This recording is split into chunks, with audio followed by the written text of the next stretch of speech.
Est-ce qu'on peut partir d'un principe, bon là je vais simplifier, qu'en cherchant à développer ses capacités procédurales par exemple, je sais pas si on peut dire ça, Oui.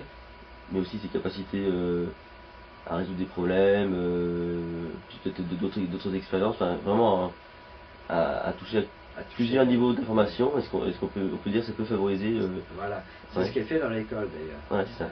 C'est ce qui est fait dans l'école. On met le paquet sur le vocabulaire et l'analyse sémantique par les commentaires de texte, et puis alors on ratisse large. Ouais. Histoire, géographie, langue, dessin, musique, etc. À mon avis, on ne peut pas mieux faire que l'école, et à des personnes âgées, moi je conseille vraiment de s'intéresser à plus de choses, mais alors d'éviter les activités routinières. C'est ça. Les personnes qui regardent toujours les chiffres et les lettres, point, non. Il va falloir, au contact des jeunes par exemple, se réintéresser à d'autres choses, s'obliger à jouer à un jeu vidéo, s'obliger à programmer un magnétoscope ou un DVD, sortir un petit peu quand ils sont chez eux. Le pire, je pense, c'est la... Il faut miser un peu sur le côté éclectique de la vie, jouer un peu... Oui, ben sortir... Être curieux quoi, être curieux quoi. Hein. Être curieux. Ouais. D'accord, ouais.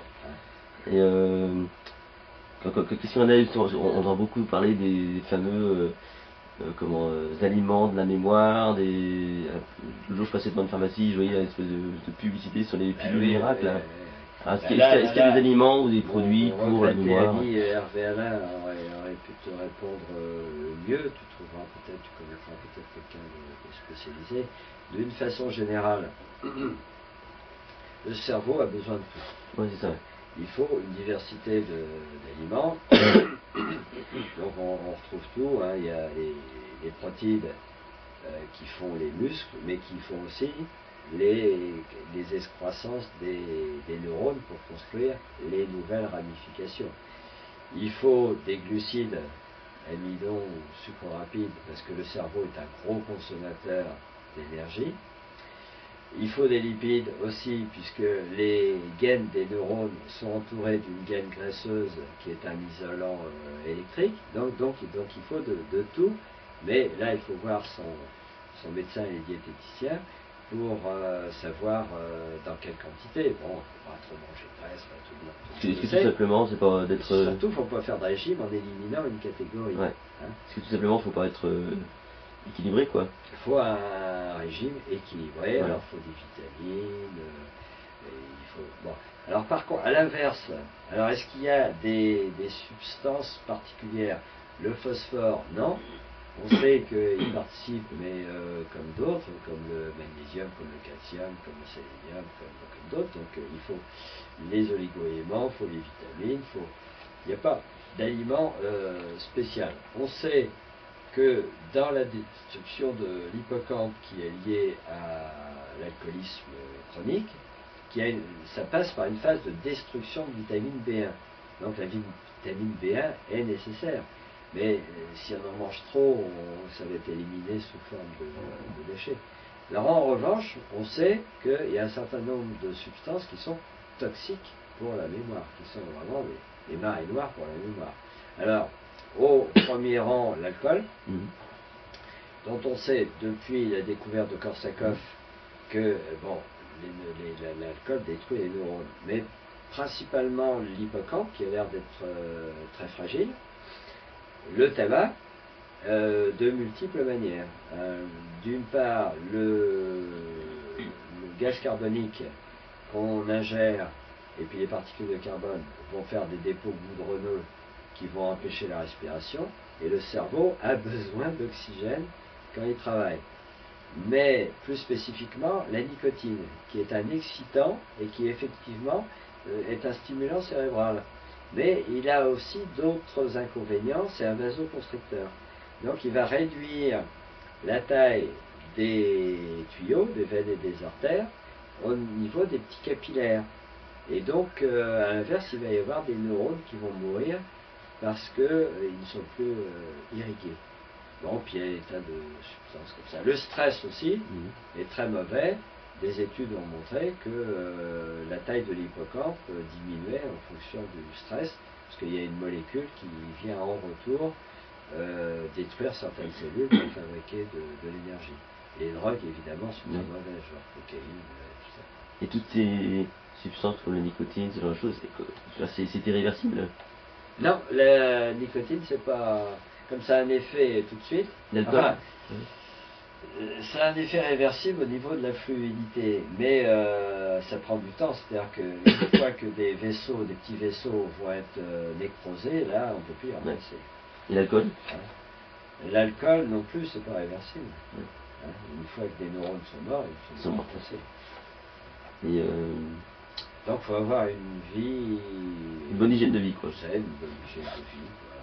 Tout simplement. Normal, et surtout pas faire d'excès. D'accord, donc finalement, tout ce qui est produit miracle en pharmacie, ce genre de choses, bon... Alors, les produits miracles, bon, alors c'est très complexe, là, il faudrait plutôt un spécialiste pour en parler de façon précise. Il y a des choses qui sont complètement du pipeau. Là, je vais en donner un exemple.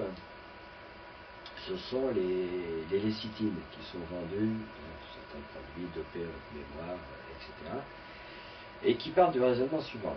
À l'époque, on a découvert, dans les années 70-80, qu'un des mécanismes de la maladie d'Alzheimer, c'était la perte dans un neurotransmetteur qui s'appelle l'acétylcholine, qui est fabriqué par des neurones spécialisés à la base de notre cerveau. L'acétylcholine est fabriquée par le cerveau à partir d'aliments qui s'appellent, une molécule qui s'appelle la choline. Ça s'écrit choline, ça se prononce choline. Et qui sont contenus dans les lécithines, qui sont des graisses complexes qu'on trouve dans le jaune d'œuf, dans le chocolat en particulier. Donc ils le vendent en cellules. Mais autant manger du chocolat et des œufs, quoi. Bon, donc là, c'est du pipeau complet. Certains stimulants, par exemple pris par des étudiants, le guronzan, c'est des hauts niveaux de caféine. C'est ça. Alors la caféine est un stimulant cérébral, mais c'est aussi un stimulant cardiaque, et donc on peut avoir des problèmes liés à ça. Manque de sommeil. Le sommeil est utile pour la mémoire. Voilà. Donc quelque part, tout ce qui est caféine, ce genre de choses. Voilà. On en revient toujours, bonne hygiène de vie, sauf s'il y a carence spéciale, voir le médecin.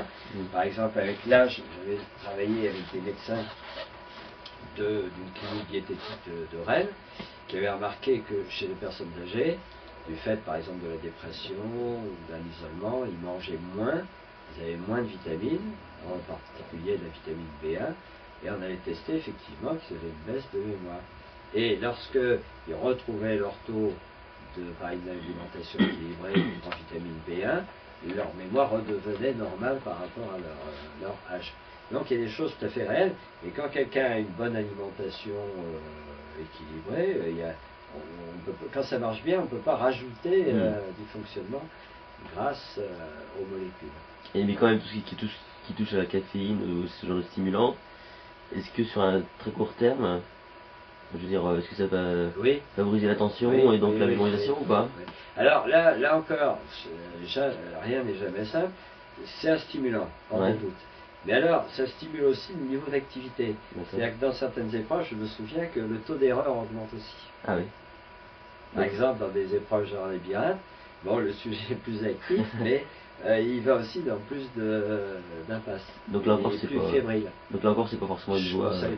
Pas du tout, quoi. Alors notamment, imaginons des étudiants à l'oral, par exemple, ou des acteurs, bon, ils risquent d'être très fébriles, très nerveux, et comme on a des circonstances qui rendent aussi plus nerveux, parce qu'on a des giclées d'adrénaline, si on ajoute la caféine, on peut être carrément fébrile et être soit désinhibé, soit faire plus d'erreurs. C'est ça, donc finalement, c'est pas forcément non plus... Moi, je conseille vraiment pas du tout. Alimentation normale, et puis repos, faire un peu de sport, de détente.